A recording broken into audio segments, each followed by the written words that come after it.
Contract वाली बहू। नरेश की माँ अपने बेटे से मिलने दिल्ली आ रही है। इस बात का पता चलते ही नरेश के दिल में हलचल मच जाती है।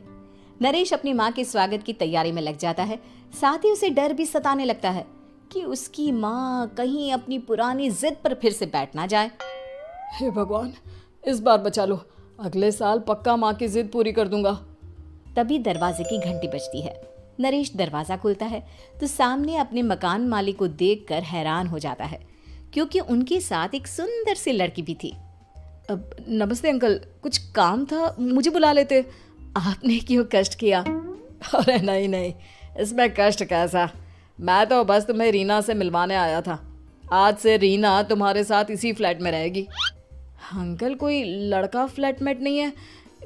एक अनजान लड़की के साथ रहना मेरे लिए थोड़ा अजीब होगा। देखो नरेश, मैं तुम्हें पहले भी बता चुका हूँ कि इस फ्लैट में तुम्हें किसी ना किसी के साथ एडजस्ट करना ही होगा, या फिर तुम अकेले पूरे फ्लैट का किराया दे दो, मैं किसी को नहीं रखूंगा। नरेश अपने मकान मालिक की बात सुन के रीना के साथ रहने के लिए तैयार हो जाता है, पर अंदर ही अंदर उसे ये बात खाने लगती है कि वो अपनी माँ को क्या जवाब देगा जब उसकी माँ रीना के बारे में उसे पूछेगी। दिन बीतने लगते हैं। नरेश और रीना अच्छे दोस्त भी बन जाते हैं, पर अभी भी नरेश अपनी प्रॉब्लम का सलूशन नहीं ढूंढ पाता। एक दिन नरेश बहुत परेशान सा बैठा होता है। तभी रीना उसे पूछती है, क्या हुआ नरेश, तुम काफी परेशान लग रहे हो, सब ठीक तो है ना? हाँ सब ठीक है, बस एक छोटी सी प्रॉब्लम है। वो एक्चुअली 2 दिन बाद मेरी माँ मुझसे मिलने आ रही है। अरे तो इसमें प्रॉब्लम क्या है, ये तो खुशी की बात है। हाँ रीना, बट मेरी माँ एक जिद लेकर बैठ गई है कि मैं शादी कर लूँ, पर मैं अभी इस चीज़ के लिए तैयार नहीं हूँ। ऊपर से जब वो तुम्हें देखेगी तो 100 सवाल करेगी, क्या जवाब दूंगा? अरे इसमें कोई टेंशन वाली बात नहीं है, मेरे पास ना इस प्रॉब्लम का सलूशन है, जिससे ना तुम्हें शादी करनी पड़ेगी और ना ही तुम्हारी माँ मेरे बारे में कुछ पूछेंगी। रीना की बात सुनकर नरेश सोच में डूब जाता है। वो सोचता है कि रीना खुले ख्यालों वाली लड़की है, कहीं माँ को सच बता ना दे। नरेश को सोच में डूबा देखकर रीना कहती है, अरे क्या हुआ, किस सोच में पड़ गए? डोंट वरी, जैसा तुम सोच रहे हो ना वैसे कुछ भी नहीं है, मेरे पास एक प्लान है। मैं कुछ समझ नहीं पा रहा हूँ, कैसा प्लान? मैं समझाती हूँ। हम ना एक कॉन्ट्रैक्ट मैरिज कर लेते हैं। फिलहाल मेरे पास जॉब नहीं है, तो तुम इस रूम का किराया दे देना जब तक तुम्हारी माँ यहाँ रहेंगी, सिर्फ तब तक। और तुम अपनी माँ से कह देना कि मैं तुम्हारी पत्नी हूँ, इससे वो मेरे यहाँ रहने पर कोई सवाल भी नहीं करेंगी। अरे बात तुम्हारी ठीक है, पर माँ से झूठ बोलना, ना ना बाबा, मैं ये रिस्क नहीं ले सकता। कोई और आइडिया दो ना तुम। देखो मंजूर हो तो बोलो, वरना सच बता दो, मुझे कोई प्रॉब्लम नहीं है। रीना की बात सुनकर नरेश सोच में डूब जाता है। बहुत सोचने के बाद जब उसे कोई रास्ता नहीं मिलता तो वो रीना के बताए हुए रास्ते पर चलने के लिए तैयार हो जाता है। वो रीना से बात करता है और अपनी माँ की पसंद और नापसंद के बारे में बताता है। रीना भी नरेश की सभी बातों को ध्यान से सुनती है ताकि कहीं उससे कोई गलती ना हो जाए। आखिर वो दिन भी आ जाता है जब नरेश की माँ उससे मिलने दिल्ली आ जाती है। नरेश अपनी माँ को फ्लैट पर लेकर जाता है। जैसे ही नरेश की माँ फ्लैट के अंदर जाती है, रीना उसके पैर छू लेती है।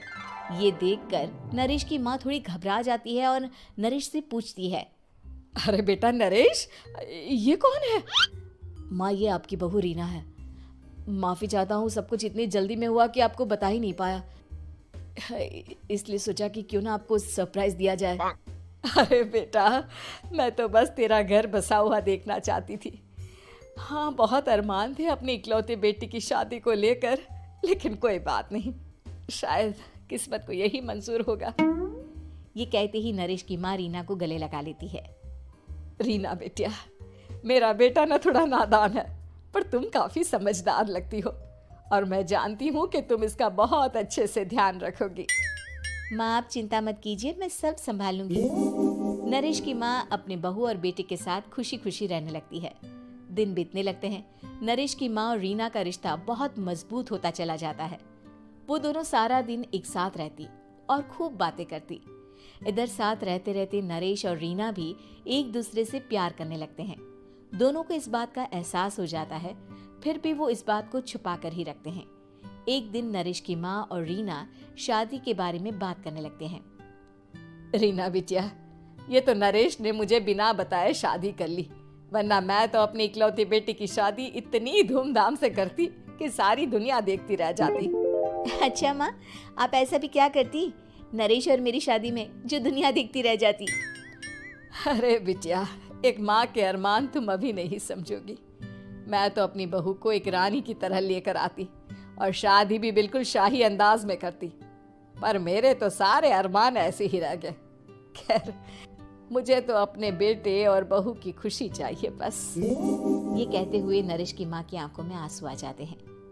रीना भी ये सुनकर ख्यालों में खो जाती है, क्योंकि वो भी मन ही मन खुद को नरेश की पत्नी और उसकी माँ की बहू मानने लगी थी। शाम को जब नरेश ऑफिस से घर आता है तो रीना खुद को रोक नहीं पाती और नरेश के सामने उसकी माँ को अपने और नरेश के रिश्ते का सारा सच बता देती है। रीना की बात सुनकर नरेश की माँ दोनों से बहुत नाराज हो जाती है और घर वापस जाने की बात करने लगती है। तुम दोनों ने मुझसे सच छुपाकर बहुत ठेस पहुंचाई है मुझे। अब तुम लोगों के साथ नहीं रहना चाहती मैं, कल ही वापस चली जाऊंगी अपने घर। माँ, मुझे माफ कर दो, ये सब मैंने रीना के कहने पर ही किया है, वरना मैं भी आपको कभी ठेस पहुंचाने के बारे में सोच भी नहीं सकता। हाँ माँ, हमने ये सिर्फ आपका दिल रखने के लिए किया, प्लीज हम दोनों को माफ कर दीजिए। तुम दोनों ने मेरे अरमानों के साथ खिलवाड़ किया है, और वैसे भी मुझे अपने बेटे के लिए एक अच्छी लड़की ढूंढनी है, इसलिए मेरा यहाँ से जाना ही बेहतर होगा। माँ की ये बात सुनकर रीना खुद को रोक नहीं पाती। माँ, क्या मैं आपके घर की बहू बनने लायक नहीं हूँ? रीना की बात सुनकर नरेश हैरान रह जाता है। नरेश की माँ भी कुछ समझ नहीं पाती। मैं कुछ समझी नहीं, आखिर तुम कहना क्या चाहती हो? माँ, मैं वो नरेश से बहुत प्यार करती हूँ और साथ ही साथ मैं आपको भी अपनी माँ मान बैठी हूँ। आज जब आपकी बातें सुनी तो खुद को रोक नहीं पाई, इसलिए सारा सच आपको बता दिया। रीना की बात सुनकर नरेश की माँ की आंखों में आंसू आ जाते हैं और वो अपने बेटे नरेश और रीना को गले लगा लेती है। मेरे घर की बहू तो सिर्फ रीना बिटिया ही बनेगी। मैं आज ही तुम दोनों की शादी की तारीख निकलवा दूंगी, बस एक बार तुम्हारे घर वाले मान जाए। उसी दिन रीना के माता पिता भी उनके फ्लैट पर आ जाते हैं। दोनों परिवार आपस में बैठकर बातें करते हैं और शादी के लिए राजी हो जाते हैं। रीना भी कॉन्ट्रैक्ट फाड़ देती है और कहती है, सही मायने में मैं अब बहू बनूंगी, अब तक तो सिर्फ कॉन्ट्रैक्ट वाली बहू थी।